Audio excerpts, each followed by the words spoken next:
आज हम लोगों की वेव स्पीड चैप्टर में तीसरी क्लास है। शुरुआत करते हैं उस प्रॉब्लम से जहाँ पर इस क्लास नंबर सेकंड को ख़त्म किया था। तो प्रॉब्लम है कि in gas wave speed is equal to 600 metre per second. Find wave speed when temperature become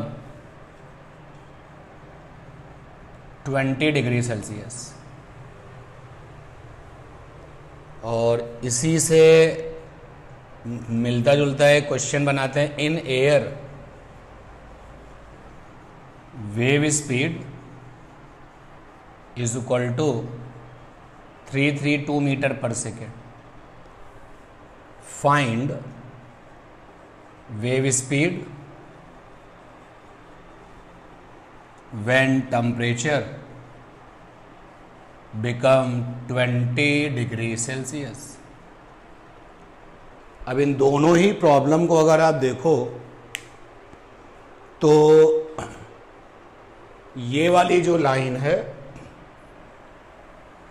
ये तो बता रही है कि गैस में वेव स्पीड 600 है, लेकिन ये 600 कितने टेम्परेचर पर है ये नहीं पता चल रहा है। तो कुछ नहीं दिया जाएगा तो हम एनटीपी लेके चलते हैं, एसटीपी लेके चलते हैं, मतलब 0 डिग्री सेल्सियस टेम्परेचर है। तो इस वाली प्रॉब्लम में बहुत इनडायरेक्ट तरीके से 0 डिग्री सेल्सियस वाली साउंड आ रही है, 0 डिग्री सेल्सियस हिंट हमको मिल रही है। और अगर 0 डिग्री सेल्सियस वाली हिंट अगर मिलती है तो आपके पास में फंडा है Vt is equal to V not plus V not T upon 546। अब हमसे पूछा गया है कि 20 डिग्री सेल्सियस पर वेव स्पीड क्या होगी, तो T माने 20, वी नॉट 0 डिग्री सेल्सियस पर वेव स्पीड तो 600 है यहाँ पर, और प्लस 600 इंटू में टी फॉर 20 अपॉन में 546। और ये सारा का सारा काम जो है आप करेंगे तो आपको मीटर पर सेकेंड में आंसर मिल जाएगा। फिर आप इस क्वेश्चन को देखिए।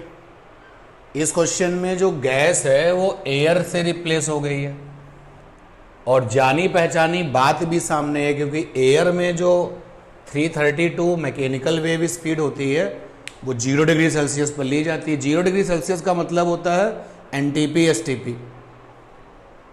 तो अब यहां पर आप कौन सा फंडा लगाएंगे, आप लगा सकते हैं Vt is equal to V0 और प्लस का 0.61T। 0.61 लिखने की हिम्मत हमें तब मिली है जब 0 डिग्री सेल्सियस पे स्पीड 332 दी गई है।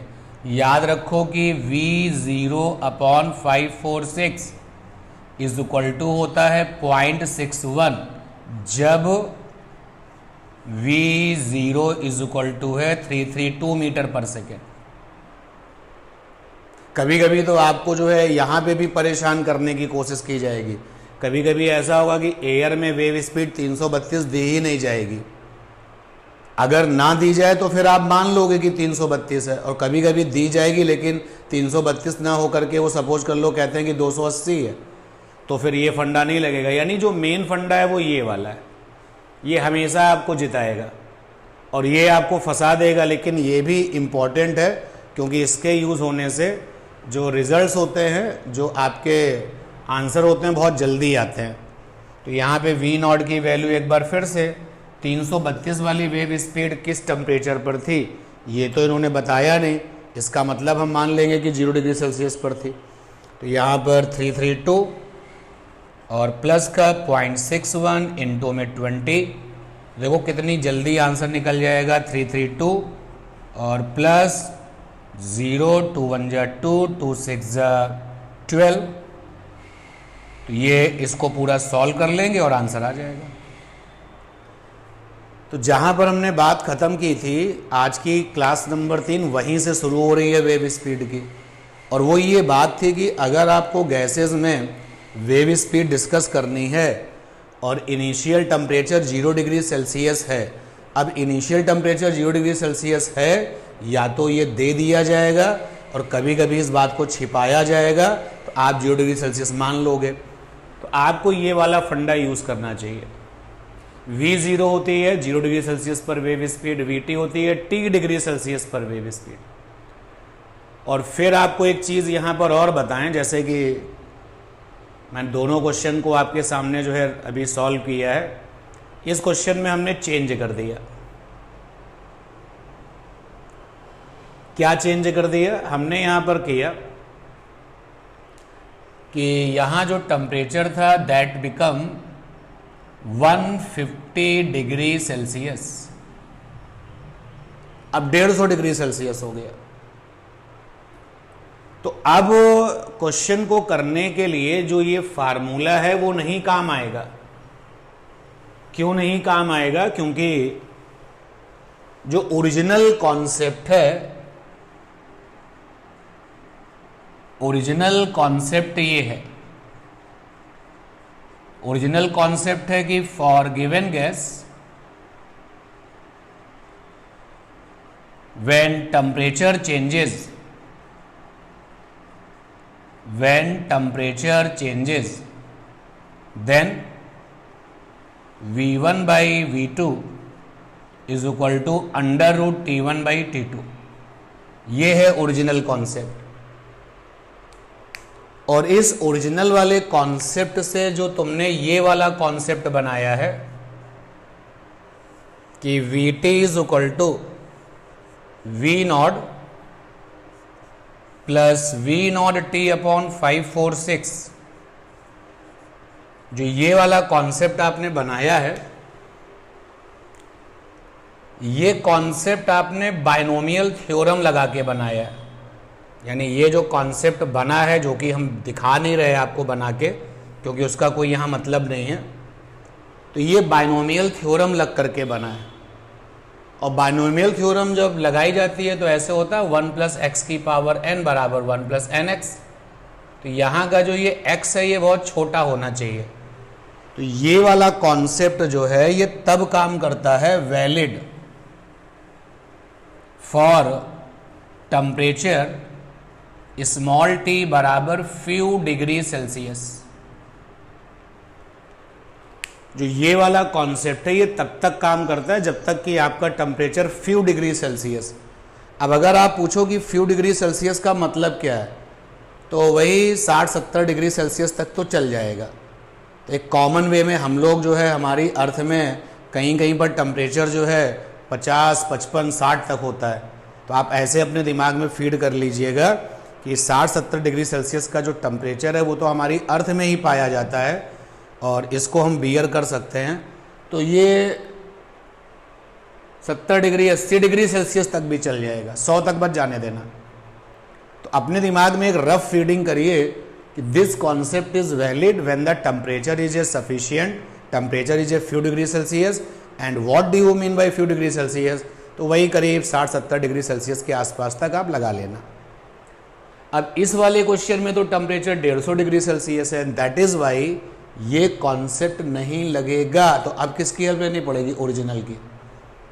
तो इसको इस बात का ज़रा ध्यान रखना, क्योंकि अगर आपको ये स्टेटमेंट अपने लिए फंडा बनाना है कि जब जब 0 डिग्री सेल्सियस की आवाज़ आएगी हम इस वाले कॉन्सेप्ट का इस्तेमाल करेंगे, तो इस वाले कॉन्सेप्ट का जो T डिग्री सेल्सियस है that is few degree Celsius, वही 60-70 डिग्री सेल्सियस, यहाँ तक आप काम करिएगा। और इसलिए इस क्वेश्चन को करने में, भले ही इस क्वेश्चन को अगर हम देखें तो पहली वाली जो स्पीड 600 है वो 0 डिग्री सेल्सियस ही है, क्योंकि बताया नहीं गया। बावजूद इसके इस क्वेश्चन के लिए अगर हम ये फंडा लगाएं VT बराबर V0 प्लस V0T बाई 546 और फिर T की जगह पर 150, V0 हो गया 600 प्लस 600 इंटू में 150 अपॉन में 546, और जो भी आंसर होगा रॉन्ग हो जाएगा। रॉन्ग होने की वजह मैंने बता दी। तो अब ओरिजिनल कॉन्सेप्ट पर ही आप चलिएगा। ओरिजिनल कॉन्सेप्ट में चूंकि अंडर रूट होता है ना, तो लोग उससे बचने के लिए इसको ज़्यादा पसंद करते हैं, लेकिन इसकी अपनी लिमिट्स हैं। अब हम फंडा क्या लगाएंगे, v1/v2 is equal to under root t1/t2।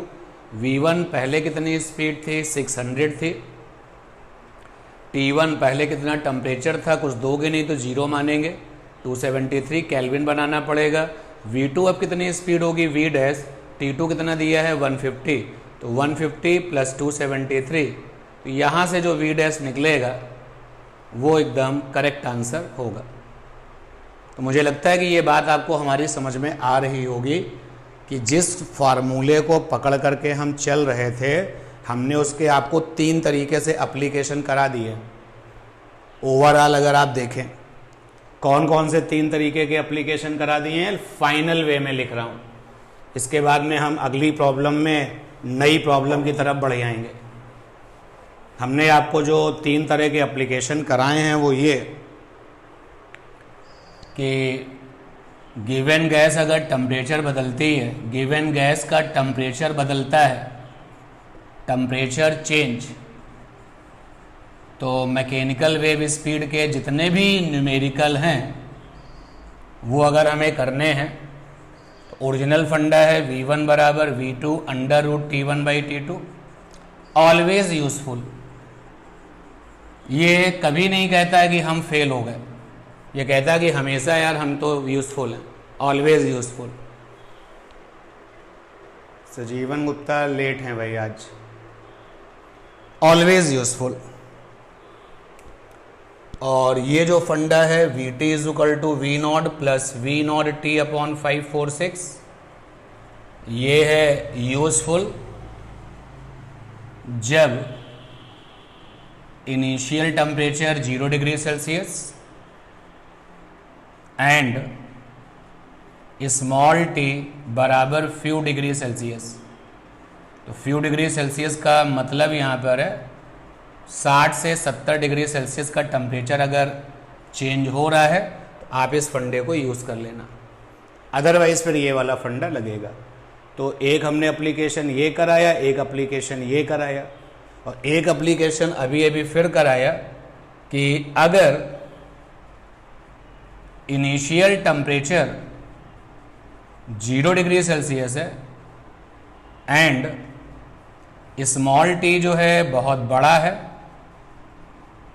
बहुत बड़ा है, तो बहुत बड़ा का मतलब हो गया 60-70 से ऊपर चला गया।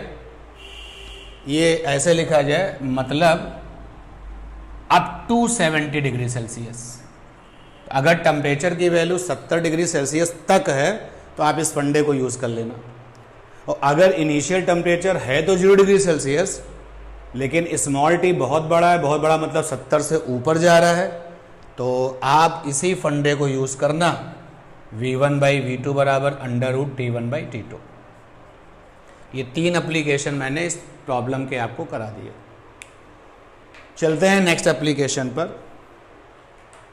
और नेक्स्ट जो एप्लीकेशन है वो ये कि हम गिवन गैस का प्रेशर बदलते हैं।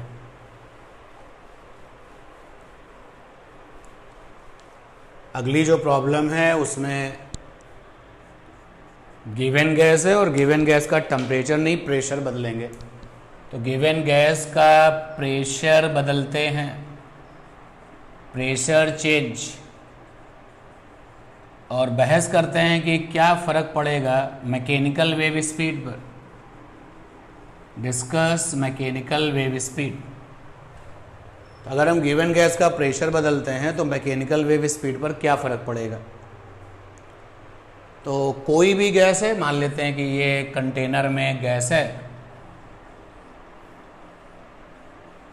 तो इसमें जो मैकेनिकल वेव स्पीड है वो तो आपके लाप्लास वाले फार्मूले से निकलती है। तो mechanical wave speed in gas formula होता है v is equal to under root ES/ρ, formula होता है under root gamma P/ρ, formula होता है अंडर रूट RT/m। गामा साथ में, क्योंकि गैस के लिए P बाई रो बराबर होता है RT बाई M। फार्मूला होता है गैस में PV is equal to nRT, तो ये वहीं से बनता है। तो आपने जो है गैस का प्रेशर बदलने का मन बना लिया है, तो प्रेशर बदलना है तो डिस्कस किया जाए कि प्रेशर बदलने से मैकेनिकल वेव स्पीड पर क्या फर्क पड़ेगा।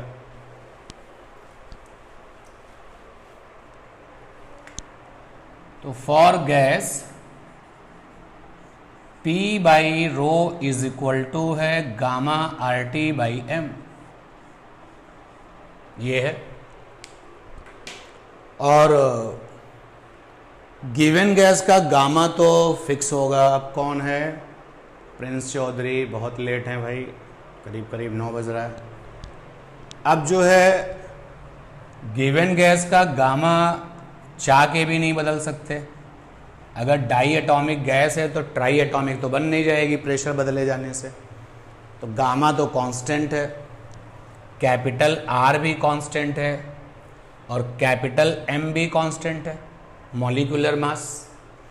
तो जब हम गिवन गैस के प्रेशर में चेंजेस कर रहे होंगे तो इन सिचुएशंस में ना तो गामा बदल सकता। अच्छा, ये बात आपको पता है कि जिस पैरामीटर्स को बदलने की बात होती है और जिसके बारे में कुछ नहीं कहा जाता है फिर वो कांस्टेंट है। जैसे यहाँ पर प्रेशर बदला जा रहा है तो तुमने सोचा कि टेम्परेचर का क्या होगा, उसके बारे में नथिंग से स्पेशली समझ जाना कि जो है टेम्परेचर कांस्टेंट होगा। इसी तरीके से टेम्परेचर बदला जा रहा है तो प्रेशर पैरामीटर्स का क्या होगा। तो जो भाई आपके पास में गैसेस में PVTS, P for pressure, V for volume, T for temperature, S for entropy, ये 4 जो आपके वेरिएबल्स होते हैं, तो किसी एक वेरिएबल्स को अगर बदला जा रहा है तो अदर की इंफॉर्मेशन नहीं, यानी कि वो कांस्टेंट है। तो कैपिटल M और R और गामा ये तो गॉड गिफ्टेड कांस्टेंट है, इसको तो ऊपर वाले ने ही कांस्टेंट बना रखा है। अब आप प्रेशर बदल रहे हैं, तो प्रेशर बदल रहे हैं, कैपिटल T के बारे में तो कोई इन्फॉर्मेशन है नहीं, यानी कि ये चीज़ जो है वो कांस्टेंट होगी। तो ड्यूरिंग प्रेशर चेंज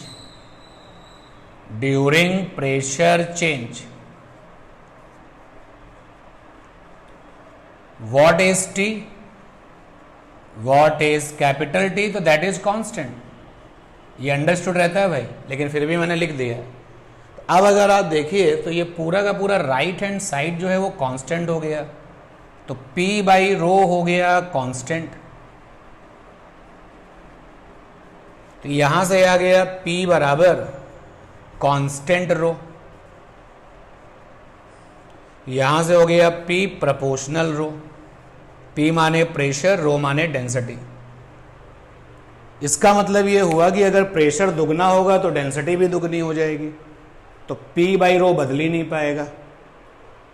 अगर प्रेशर आधा होगा तो डेंसिटी भी आधी हो जाएगी, तो P बाई रो बदल ही नहीं पाएगा। यानी कि जिस अनुपात में प्रेशर बदलेगा उसी अनुपात में डेंसिटी बदलेगी, जिस रेशियो में प्रेशर बदलेगा उसी रेशियो में डेंसिटी बदल जाएगी।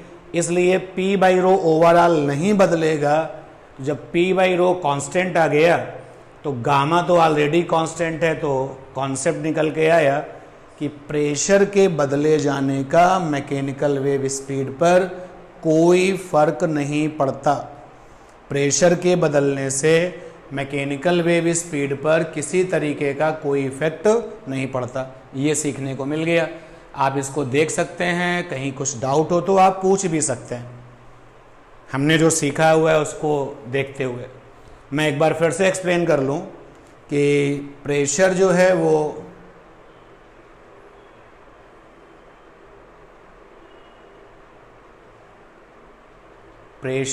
वो बदल रहा है,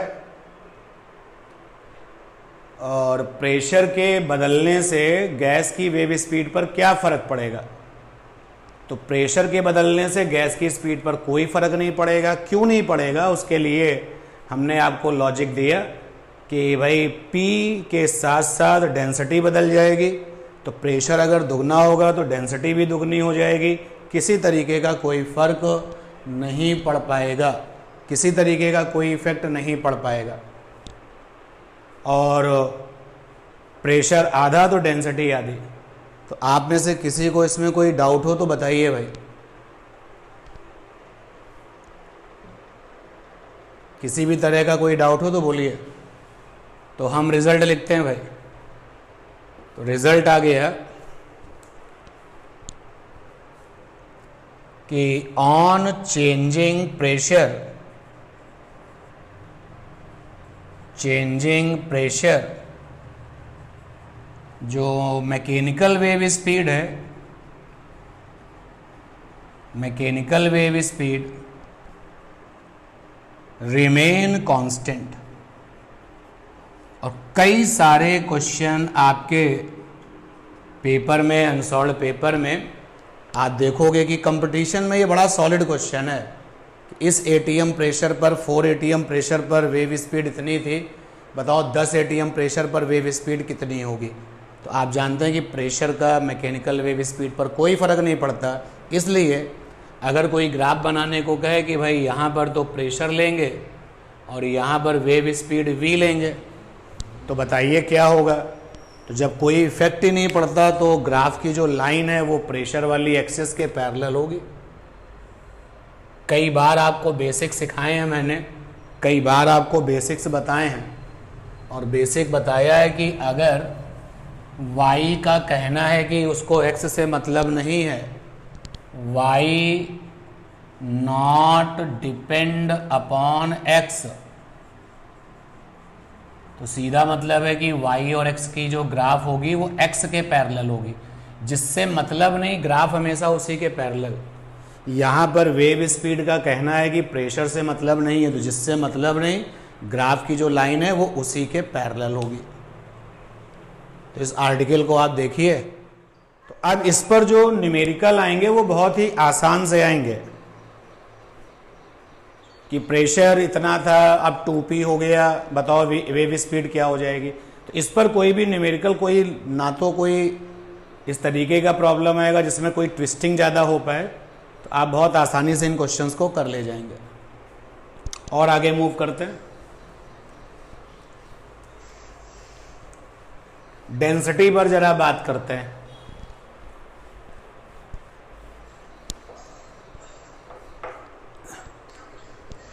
इफेक्ट ऑफ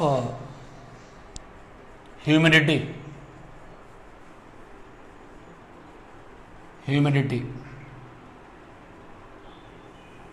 ह्यूमिडिटी बढ़ने से डेंसिटी क्या होती है, कम होती है, ज्यादा होती है? एनीवन? ह्यूमिडिटी अगर बढ़ेगी तो गैस की डेंसिटी कम होगी या ज्यादा होगी?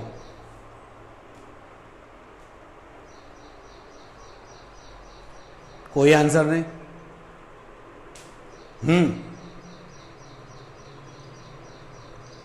ह्यूमिडिटी अगर बढ़ेगी तो गैस की डेंसिटी कम होगी या ज्यादा होगी? बढ़ेगी। नहीं भाई, ऐसे नहीं बोलो। अगर बढ़ेगी तो जरा थोड़ा सा एक्सप्लेन कर लो। जैसे सपोज कर लो कि इस बर्तन में गैस भरी हुई है, गैस भरी हुई है, बिल्कुल ड्राई गैस है, सूखी गैस है। तो डेंसिटी बराबर होता है मास अपॉन वॉल्यूम। डेंसिटी बराबर है मास अपॉन वॉल्यूम।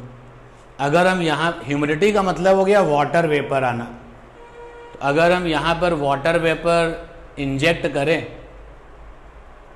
जल वाष्प अगर इंजेक्ट करें, तो जो गैस का मास है, गैस का मास मैं बोल रहा हूं, मास वो भी किसका? गैस का। ये प्रिंस चौधरी क्यों नहीं मान रहे जब इनको टेस्ट दे दिया गया है?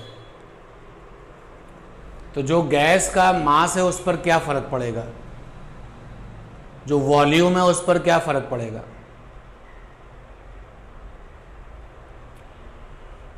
देखो यार, अगर ये आपको तो पता है ना कि जो गैस है, अगर उसको जो है 10 लीटर का बर्तन दे दो तो 10 लीटर में फिट हो जाएगी, और 50 लीटर का बर्तन दे दो तो 50 लीटर पे फिट हो जाएगी।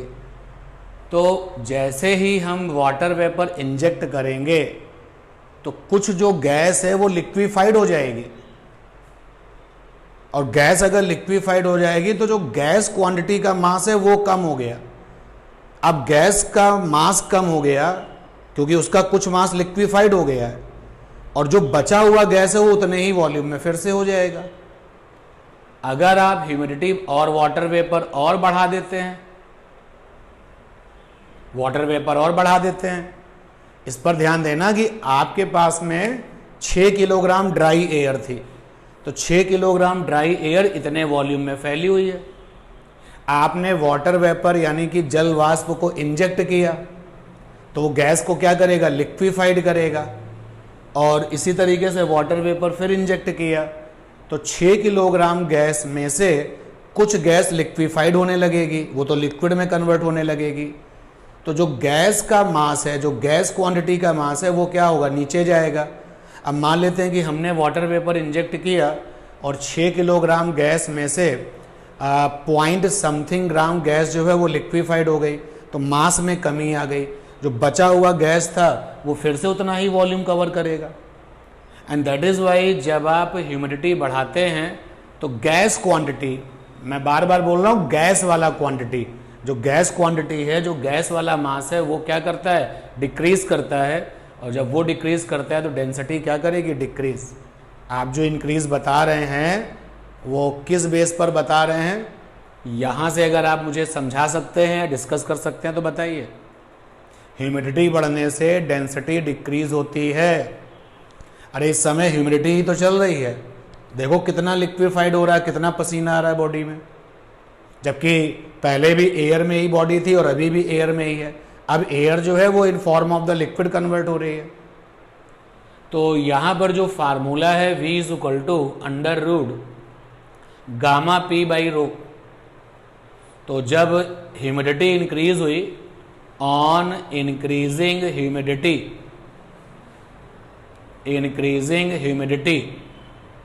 ह्यूमिडिटी अगर इंक्रीज होती है तो जो डेंसिटी है वो डिक्रीज होती है, और डेंसिटी डिक्रीज होती है तो वेव स्पीड क्या होती है, बढ़ती है।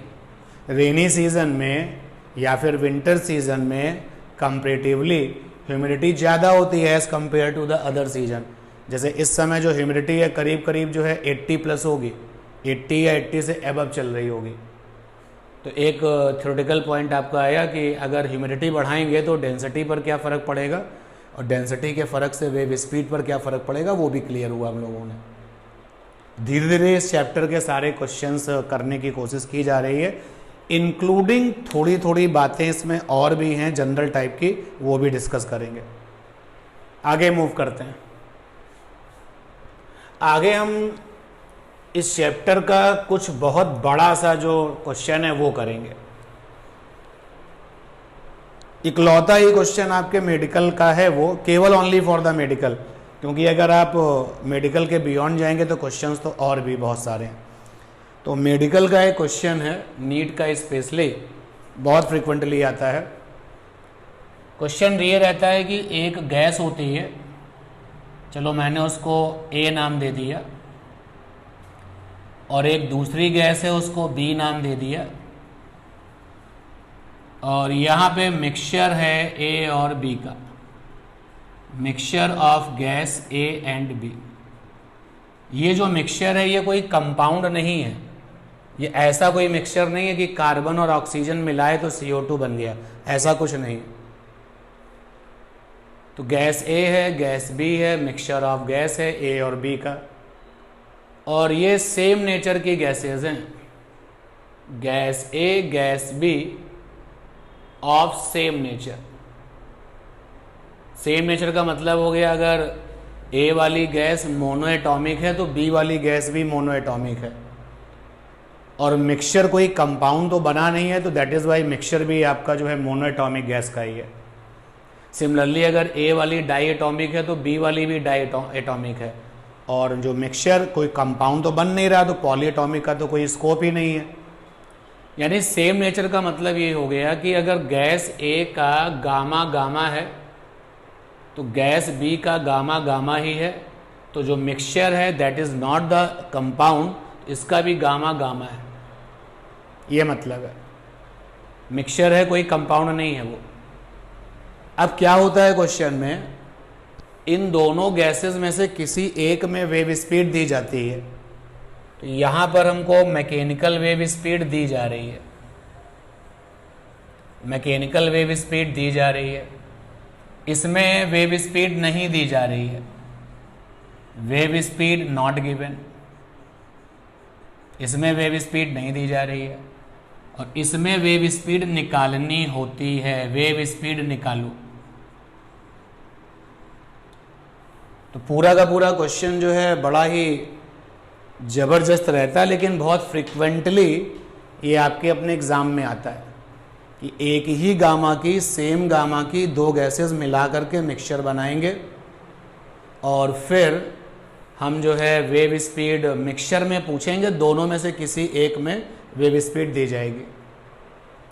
अब जब ऐसी प्रॉब्लम आती है तो उसको किया कैसे जाता है, क्योंकि ये सब्जेक्टिव प्रॉब्लम है, लेकिन आपके यहाँ वो पूछी जा रही है ऑब्जेक्टिव में, तो ऑब्जेक्टिव की तैयारी कैसे करें।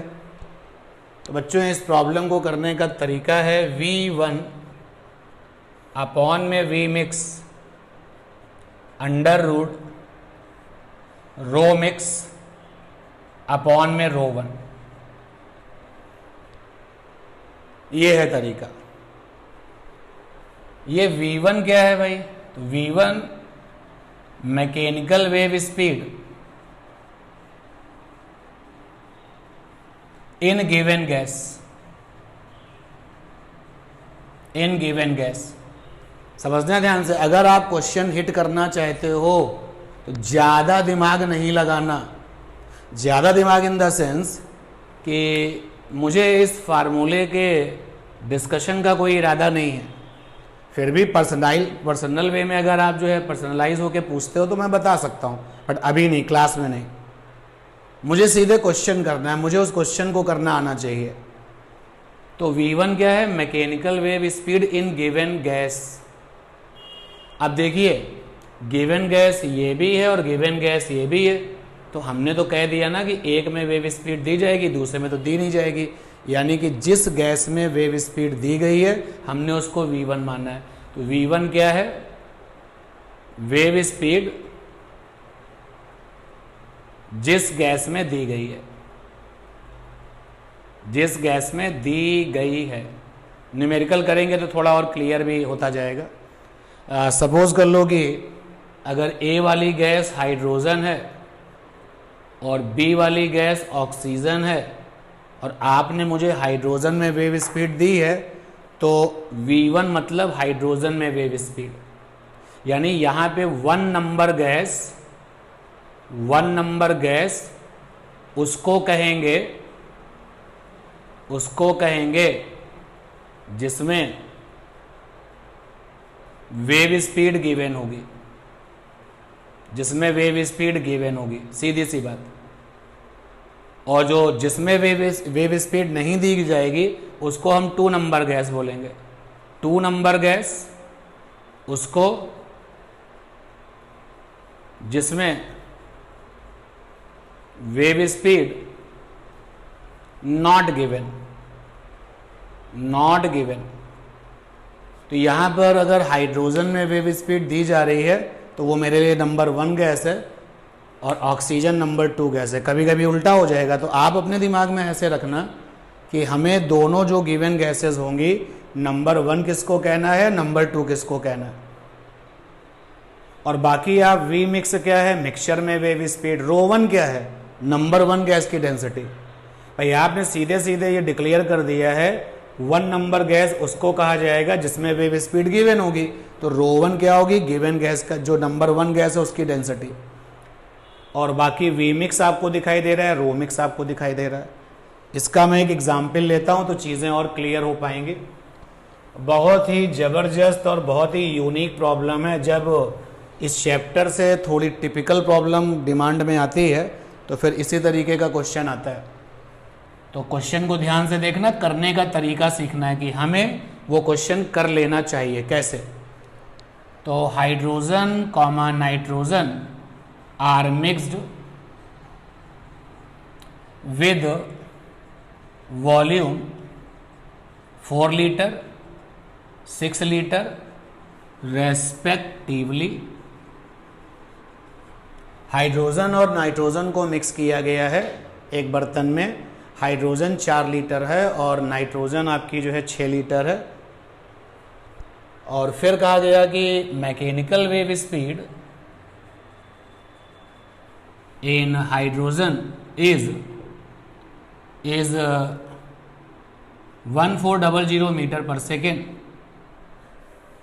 तो find mechanical wave speed in mixture, ये है क्वेश्चन। तो आप देखो दोनों के दोनों गैसेस के जो गामा है वो सेम है, दोनों लोग डाई एटॉमिक हैं। अब इस प्रॉब्लम को हमें कैसे करना है, आज हम प्रॉब्लम करना सीखेंगे। तो प्रॉब्लम करने के लिए आपके पास में जो विजन होना चाहिए वो क्या है। आप जिस प्रॉब्लम को कर रहे हो उसमें पहली बात, सेम गामा की 2 गैसेस आर मिक्स्ड। हाँ, तो ये बात वहाँ देखने को मिल रही है कि हाइड्रोजन भी डायटॉमिक है, नाइट्रोजन भी डायटॉमिक है, और इनको किसी बर्तन में एक साथ रख दिया गया है। सेम गामा की दोनों गैसेस मिक्स्ड हैं। नंबर 1 गैस वो जिसमें वेव स्पीड गिवन, और नंबर 2 गैस वो जिसमें wave speed not given. Wave speed not given, वो नंबर 2 हो जाएगी। अब आप देखो इस क्वेश्चन में पता चल पा रहा है कि हाइड्रोजन यहां पर नंबर 1 गैस है, तो हाइड्रोजन तुम्हारा नंबर 1 है, नाइट्रोजन तुम्हारा नंबर 2 है। अब जो नंबर 1 गैस है उससे जितने भी पैरामीटर्स जुड़े हुए हैं, जैसे नंबर 1 गैस की डेंसिटी ρ1, नंबर 1 गैस का वॉल्यूम V1, नंबर 1 गैस का मॉलिक्यूलर मास M1, नंबर 1 गैस के बारे में जो भी तुम्हें बोलना है उसमें 1 लगा दो। नंबर 2 गैस की डेंसिटी ρ2, नंबर 2 गैस का वॉल्यूम V2, नंबर 2 गैस का मॉलिक्यूलर मास M2। तो यहाँ पर चूंकि हाइड्रोजन नंबर 1 गैस है इसलिए हाइड्रोजन का वॉल्यूम V1 कहलाएगा, नाइट्रोजन का वॉल्यूम V2 कहलाएगा, हाइड्रोजन का मॉलिक्यूलर मास M1 कहलाएगा, जो कि ऑटोमेटिकली सबको पता है कि 2 होता है, और नाइट्रोजन N2 का मॉलिक्यूलर मास 28 होता है। हाइड्रोजन की डेंसिटी ρ1 होगी, ρ1 माने ρH2, और नाइट्रोजन की डेंसिटी ρ2 हो जाएगी और वो हो जाएगा ρN2। तो ये आपने अपना तैयारी कर लिया। फिर आपके पास ये फंडा है। अच्छा, नंबर 1 गैस वो होती है जिसमें वेव स्पीड गिवन होती है, तो यहाँ वेव स्पीड जो है वो V1 हो जाएगी और ये गिवन होगी भैया। और नंबर 2 गैस वो होती है जिसमें वेव स्पीड नहीं गिवन होती है, तो यहाँ पर वेव स्पीड का कोई है ही नहीं, मतलब ही नहीं है। अब आपने ये फंडा लगाया तो V1 माने उस जिस गैस में वेव स्पीड दी गई है वो 1400 वैल्यू है, तो यहाँ लिख दिया 1400। V मिक्सचर निकालना भी है। V मिक्सचर का मतलब हो गया मिक्सचर में वेव स्पीड, और यहाँ पे रो मिक्स बाई रो। अब ये रो मिक्स बाई ρ1 कैसे निकलता है, तो रो मिक्स बाई ρ1 निकालने का तरीका है रो मिक्स बाई ρ1। ये होता है 1 plus V2 by V1, M2 by M1, 1 plus V2 by V1। मैंने कहा ना ये क्वेश्चन सब्जेक्टिव है, लेकिन अगर आप आज की ही डेट में इसको अनसॉल्व पेपर में सर्च करेंगे तो अगर 10 साल का अनसॉल्व पेपर लेंगे तो कम से कम 5 से 6 बार ये क्वेश्चन तुमको मिल जाएगा। तो रो मिक्स बाई ρ1 का रिजल्ट लिखा हुआ है, कैसे आया है इस पर अभी हम बात नहीं कर रहे। तो यहाँ पर आ गया रो मिक्स, नीचे ρ1, 1 प्लस V2, V2 माने नंबर 2 गैस का वॉल्यूम, नंबर 2 गैस का वॉल्यूम 6 लीटर है। V1 माने नंबर 1 गैस का volume that is 4 litre. M2 माने नंबर 2 गैस का मॉलिक्यूलर मास 28 है।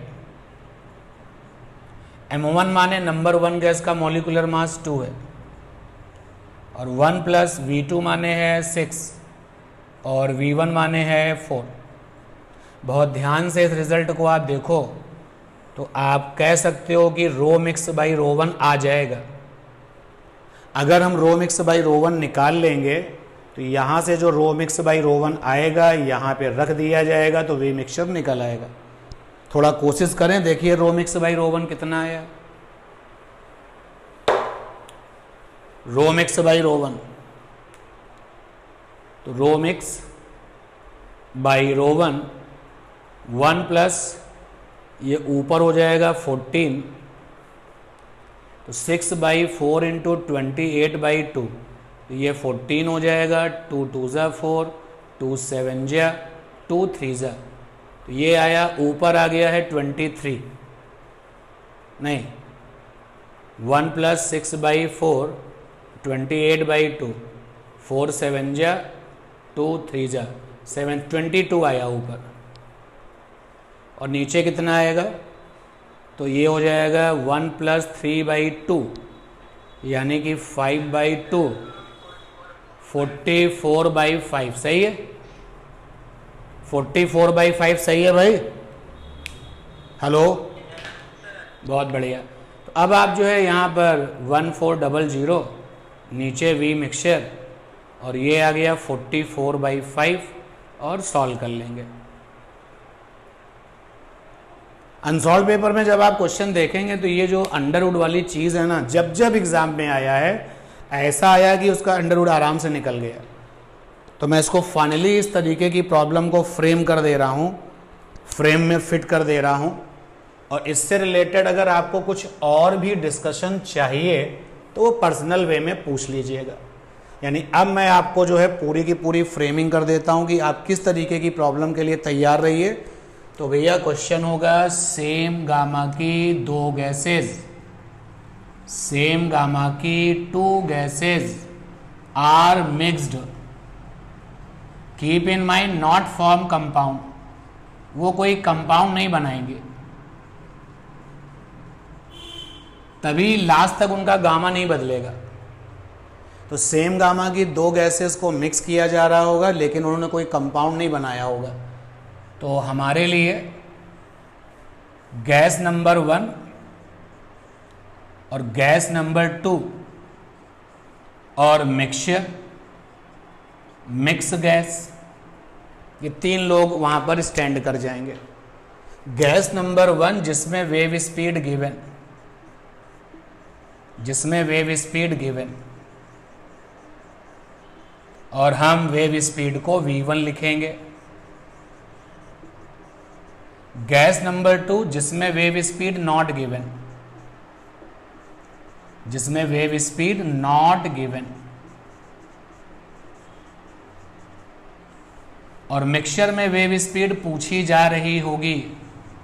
इतने साल हो गए इस एग्जाम को, मेडिकल एंट्रेंस को, ये वाला सवाल जब जब आया ऐसे ही आया, नीट में इसके ऊपर का क्वेश्चन मिला ही नहीं कभी। तो अब गैस नंबर 1 का वॉल्यूम आदत बनाइए V1 से लिखने की। गैस नंबर 1 का मॉलिक्यूलर मास कैपिटल M1 से लिखने की। गैस नंबर 1 की डेंसिटी ρ1 से लिखने की। सिमिलरली गैस नंबर 2 का volume V2, molecular mass M2, density ρ2। Similarly mixture का वॉल्यूम V मिक्सचर, मिक्सचर का मॉलिक्यूलर मास M मिक्सचर और डेंसिटी रो मिक्सचर। अब जब ये तैयारी आपकी हो जाएगी तो आपको केवल 2 लोगों को अपने लिए इस्तेमाल करना है और क्वेश्चन कर लेना है। पहला कि रो मिक्स बाई ρ1 क्या आता है। अब ये कैसे आता है आप खुद भी कोशिश कर सकते हैं। अगर आप चाहें कि मिक्सचर की डेंसिटी निकालनी है तो कैसे निकलेगी, मिक्सचर का मास और नीचे आएगा मिक्सचर का वॉल्यूम। तो अब इसी को आगे बढ़ाओगे और निकल के आता है, जो निकल के आता है वो ये है 1 प्लस V2/V1 M2/M1 और नीचे 1 प्लस V2/V1। ये निकल के आता है। तो आप एक तो ये काम कर लेना और उसके बाद V1 by V mix rho mix by rho, इन दोनों की सहायता से आप सीधे क्वेश्चन को हिट करेंगे। एक क्वेश्चन मैं और करूंगा इस पर, एक बार फाइनल आपको जो है ये फ्रेमिंग करके दे दिया इस क्वेश्चन का, और एक क्वेश्चन इस पर और करता हूं।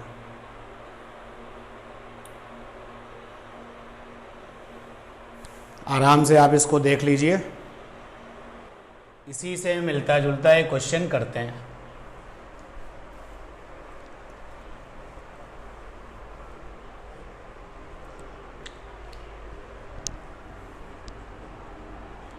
Oxygen comma hydrogen are mixed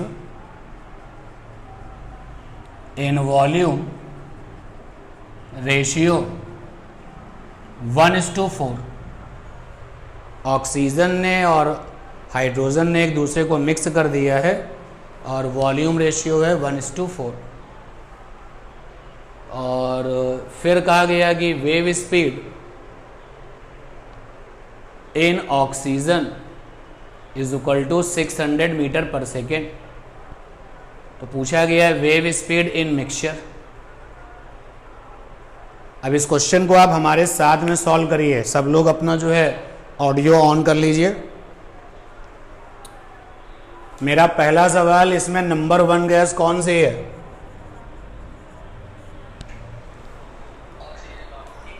oxygen. कैसे पता चल गया कि ऑक्सीजन नंबर 1 गैस है?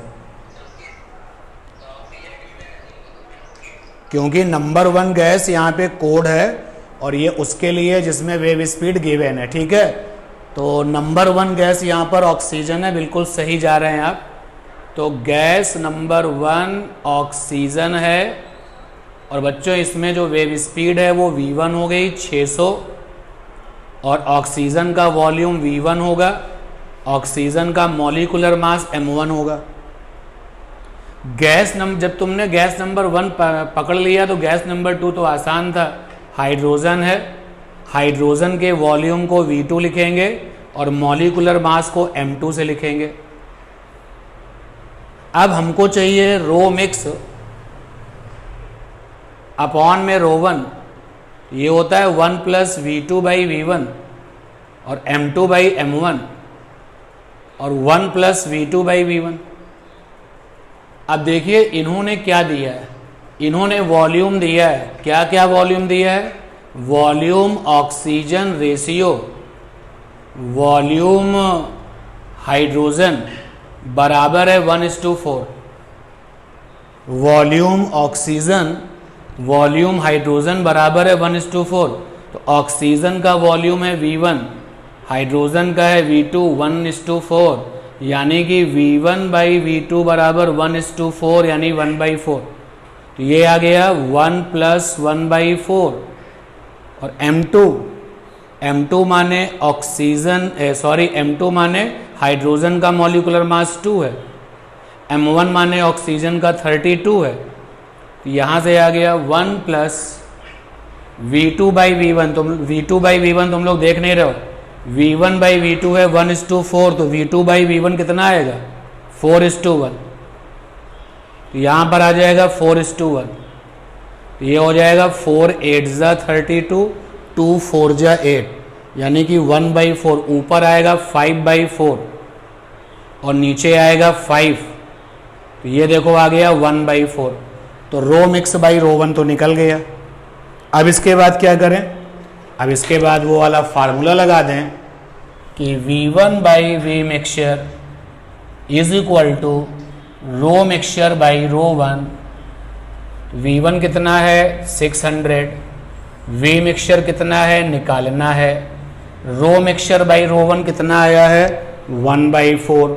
तो लीजिए आ गया 1/4। तो V मिक्सचर आ गया 1200 मीटर पर सेकेंड। सॉल्व हो गया। और इसी क्वेश्चन के साथ जो गैसों में मैकेनिकल वेव स्पीड के जो न्यूमेरिकल्स थे वो भी कंप्लीट हो गए। मैं उसको भी आपको करा देता हूँ। जैसे वो पूछते हैं कि साउंड जो है आपकी वो मैकेनिकल वेव है, तो साउंड की इंटेंसिटी क्या होती है? साउंड की इंटेंसिटी, आपके वोकल कॉर्ड की साउंड की इंटेंसिटी क्या होती है? यानी क्वेश्चन आता है कि vocal cord sound having intensity. अब ये ऐसा क्वेश्चन है जो लर्निंग बेस है कि जो वोकल कॉर्ड का साउंड है उसकी इंटेंसिटी क्या होती है, कौन बताएगा? जनरल नॉलेज टाइप का क्वेश्चन है। एनीवन, कोई आइडिया?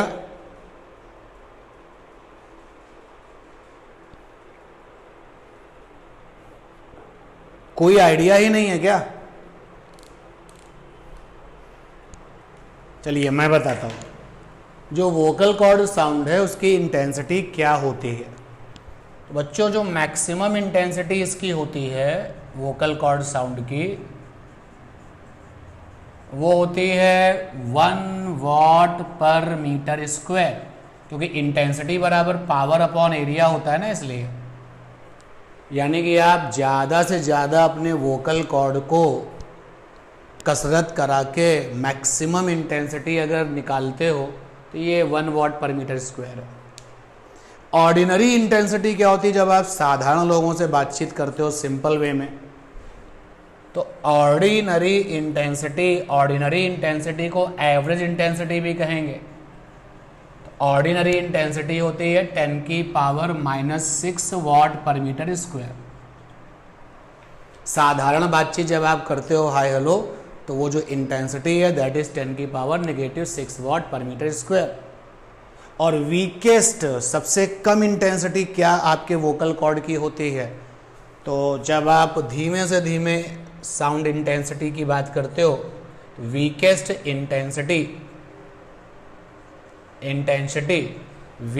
इंटेंसिटी को थ्रेशोल्ड इंटेंसिटी भी कहते हैं।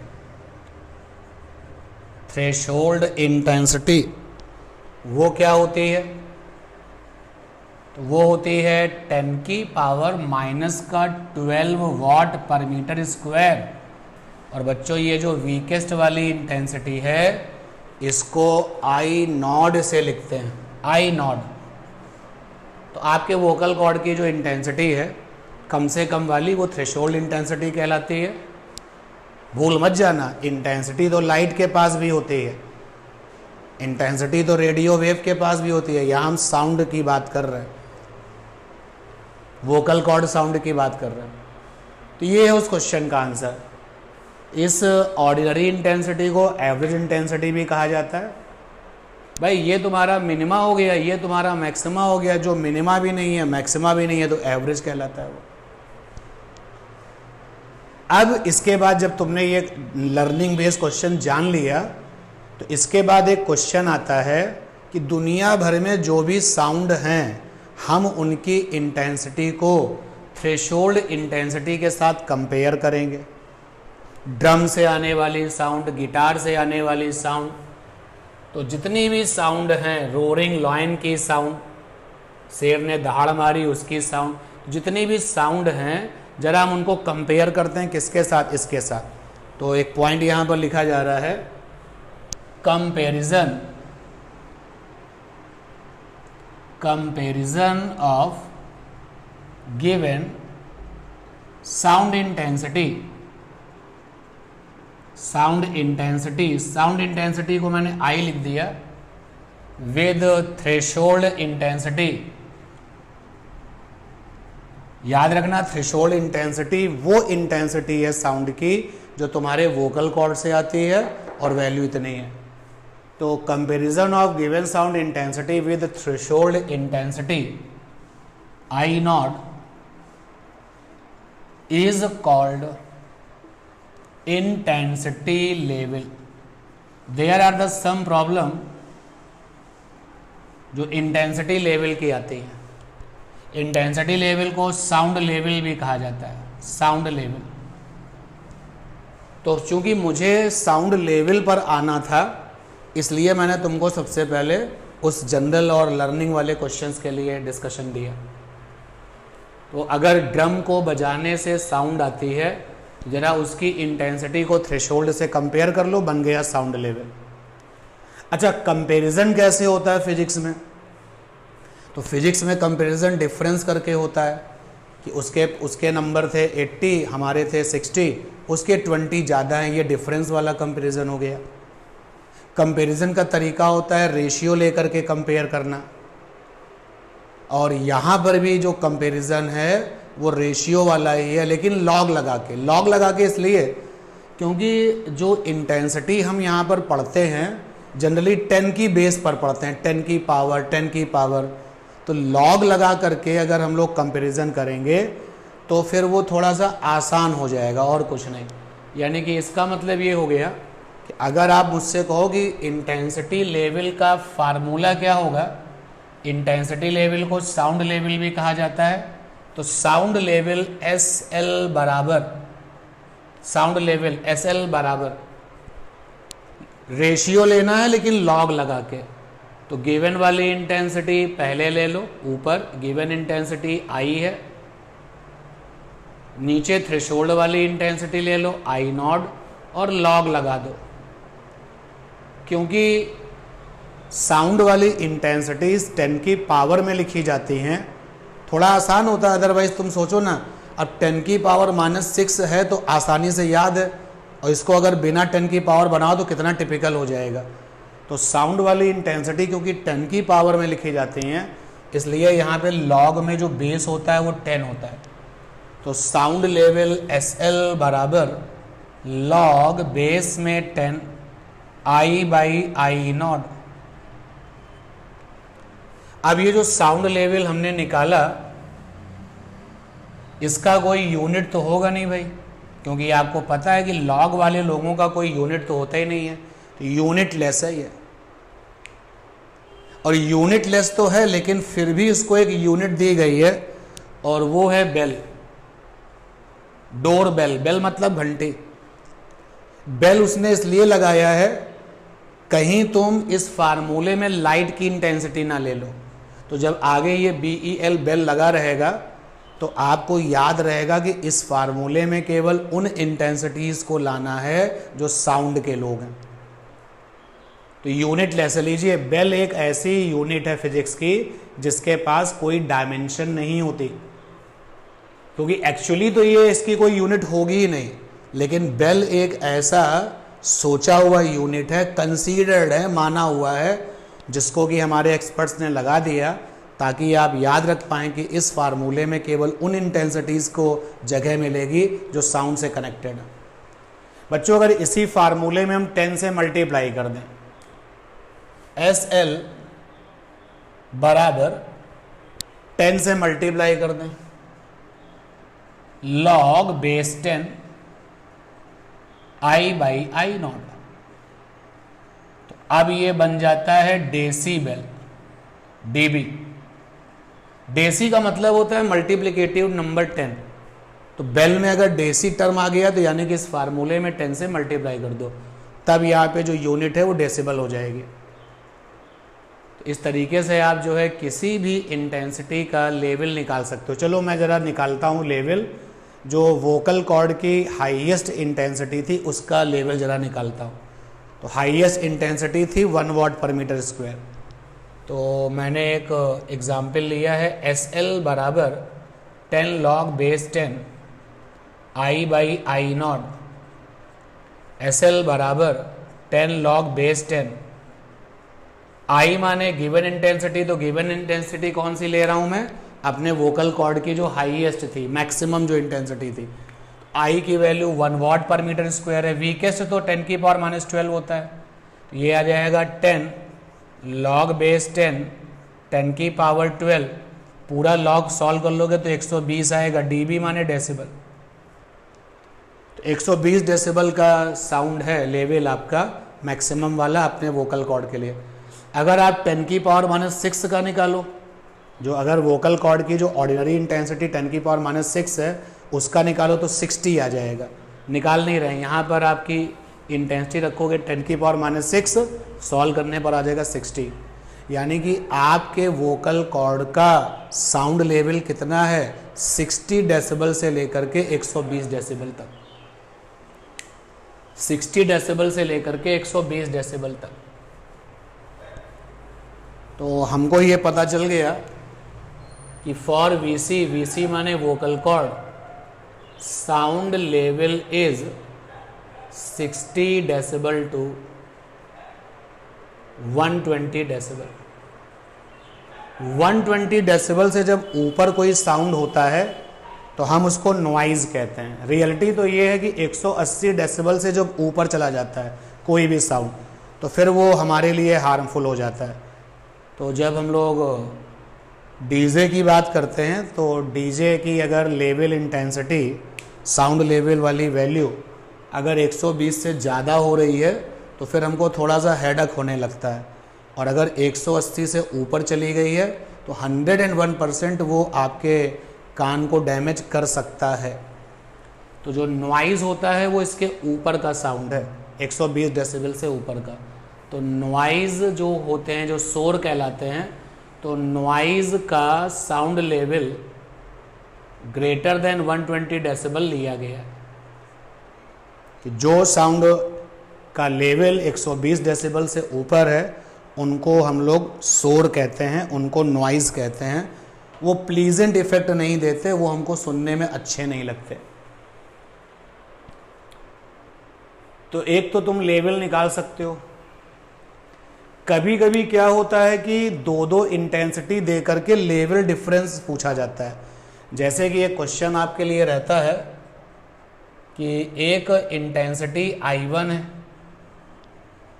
गिवन इंटेंसिटी I1, और एक इंटेंसिटी I2 है, गिवन इंटेंसिटी I2।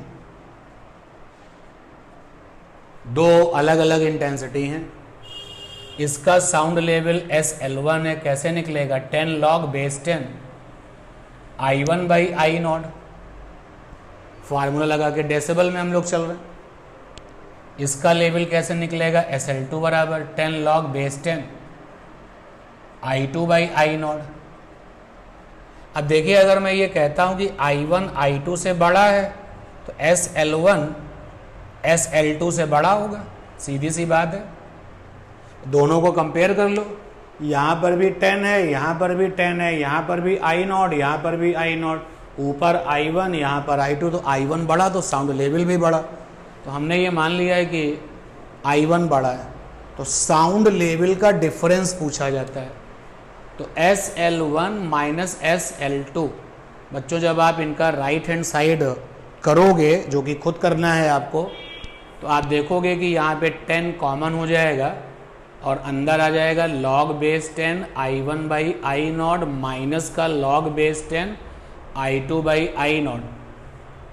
ये तो हो गया डेल्टा SL, यानी कि लेवल का डिफरेंस 10। यहाँ लगा दो log वाला फंडा, log x माइनस का log y बराबर क्या होता है? log x upon y। तो ये वाला फंडा यहाँ लगाइए, तो बनेगा log बेस में 10 I1 बाई I0 और I2 बाई I0, I0 से I0 कैंसिल। तो फ्यूचर में अगर आपको कभी लेवल का डिफरेंस निकालना हो तो सीधे इस कॉन्सेप्ट को इस्तेमाल करना। ये है लेवल का डिफरेंस निकालने का फंडा। लेवल का डिफरेंस I1 जो है वो इंटेंसिटी है बड़ी वाली, I2 इंटेंसिटी छोटी वाली। अगर आपको दो डिफरेंट इंटेंसिटीज दी जाती हैं और आपसे पूछा जाता है कि ज़रा लेवल का डिफरेंस निकालो, आप इस फंडे को लगा दो, आंसर ये डेसिबल में आएगा। 10 लगा हुआ है ना, इसलिए। तो इस तरीके से आप जो है लेवल का डिफरेंस भी निकाल सकते हो। तो मैंने आपको साउंड लेवल बता दिया, लेवल। अब इसी पर जो बढ़िया क्वेश्चन और चलते चले जाते हैं, ज़रा देखो उसकी भी बात करता हूँ। लेवल के डिफरेंस की प्रॉब्लम को और बेहतर कैसे बनाया जाता है, जरा मैं फार्मूले लिख दूं पहले एक तरफ।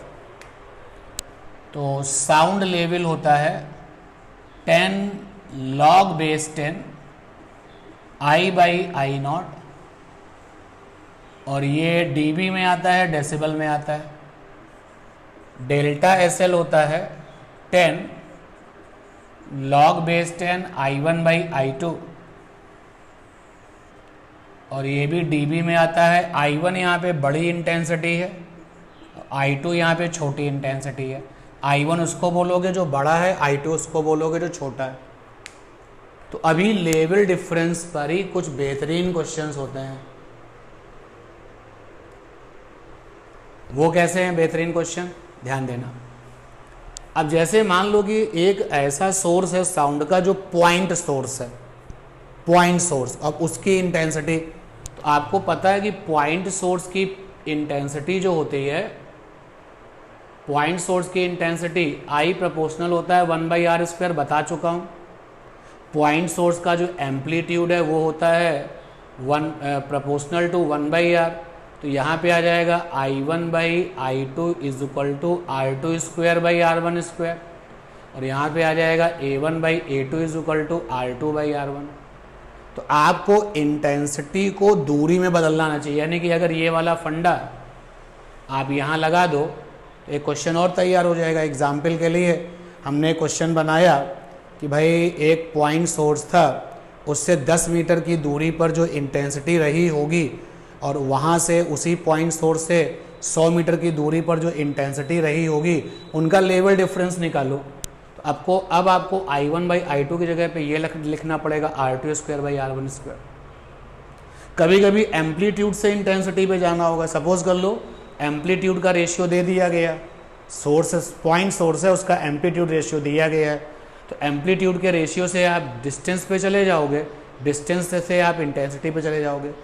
इसी तरीके से हम बात कर सकते हैं लाइन सोर्स की, जहाँ पर फंडा था, आपको बताया था I1/I2 बराबर था R2/R1 और A1/A2 था √R2/R1। तो इंटेंसिटी में दूरी को लाना, इंटेंसिटी में एम्पलीट्यूड को लाना, क्या ये भी होता है? होता रहा है, क्वेश्चंस आपको मिलेंगे। तो फिलहाल आज हम कॉन्सेप्ट की बात कर रहे हैं, क्वेश्चंस देखेंगे। तो ये लेवल वाली जो प्रॉब्लम्स हैं उनको भी इसी चैप्टर नंबर 2 में ही जगह मिली है।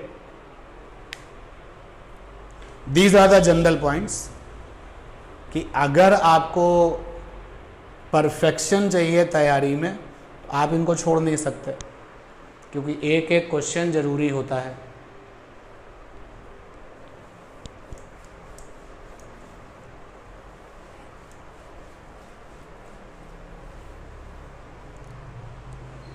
लाउडनेस क्या होती है? तो अगर आपसे पूछता है लाउडनेस क्या होती है, तो लाउडनेस L बराबर होता है K log I। I यहाँ पर गिवन साउंड इंटेंसिटी है,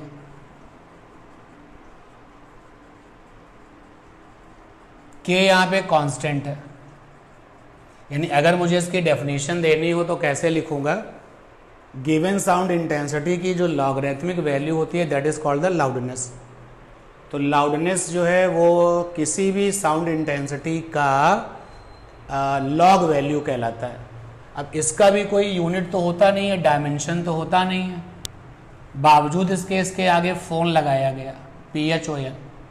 वो शायद इसीलिए लगाया गया कि आपको ये याद रहे, फ़ोन का मीनिंग भी होता है साउंड इफेक्ट, तो आपको याद रहे कि इस जगह पर इंटेंसिटी नहीं लेनी है, साउंड वाली इंटेंसिटी लेनी है, इसलिए लगाया गया।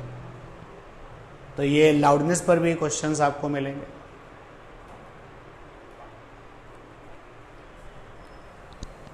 साउंड का रिफ्लेक्शन इको कहलाता है। इको का मतलब होता है रिफ्लेक्शन ऑफ साउंड। तो अगर साउंड टकरा करके वापस आती है तो वो इको बन जाती है। तो रिफ्लेक्शन ऑफ साउंड जो है वो इको कहलाता है। और हम बात करने वाले हैं मोमेंटरली साउंड की, और हम बात करने वाले हैं आर्टिकुलेट साउंड की। Articulate sound, momentarily sound hello, तुमने केवल सिंपली बोला किसी से हेलो, उसके बाद कुछ नहीं बोला, ये मोमेंटरली है। जो बहुत थोड़े समय के लिए बने वो मोमेंटरली है, और जो लंबे समय के लिए बने वो आर्टिकुलेट है। गाना जो है, गाना गाना, गाना गाना, ये आर्टिकुलेट साउंड का हिस्सा है। जो मेरी क्लास चल रही है ये आर्टिकुलेट साउंड का हिस्सा है, ये लगातार आ रही है साउंड, लगातार। तो जब आप किसी से लगातार बातचीत कर रहे हो तो वो आर्टिकुलेट साउंड है। जब एक लगातार म्यूजिकल साउंड आ रहा है तो वो आर्टिकुलेट है। आर्टिकुलेट की हिंदी होती है लयबद्ध। तो लयबद्ध का मतलब आप समझते हो ना, सिस्टमेटिक तरीके से बिल्कुल पूरा आपका जो है सिस्टम बना करके। एक बार क्लैपिंग कर दिया आपने, ये आर्टिकुलेट है, ख़त्म हो गया। लेकिन जो स्काउट ताली होती है एक सीक्वेंस में, स्काउट वाली ताली जो है वो आर्टिकुलेट साउंड होगी। तो इको जो है वो हम यहाँ पर बात करेंगे मोमेंटरली साउंड के लिए, इको में हम बात करेंगे आर्टिकुलेट साउंड के लिए। इको पर भी आपके जो हैं टोटल 4 से 5 क्वेश्चन बनते हैं, वो भी डिस्कस करेंगे। तो अभी हम यहीं पर ही क्लास ख़त्म करते हैं। मोमेंटरली साउंड मतलब मोमेंट के लिए, थोड़े समय के लिए जो बने वो मोमेंटरली है। आर्टिकुलेट यानी कि ठीक ठाक टाइम के लिए वो हमारे पास आ रही है, that is the articulate sound. यानी कि आप ये बोल सकते हो कि जो अर्थ से आने वाली साउंड है वो आर्टिकुलेट है क्या? बिल्कुल लगातार आ रही है। हजारों वर्षों से अर्थ से साउंड इज कमिंग, हजारों वर्षों से सन से साउंड इज कमिंग, हजारों वर्षों से जो है गैलेक्सी से साउंड इज कमिंग। तो ये सब के सब जो हैं आर्टिकुलेट साउंड के एग्जाम्पल हैं, जो काफ़ी समय के लिए बनते हैं, वो आर्टिकुलेट है। तो आज की क्लास में इतना ही, और जब मिलेंगे तो इको को भी कंप्लीट करेंगे, तब फिर आइडियली ये चैप्टर कंप्लीट हो जाएगा।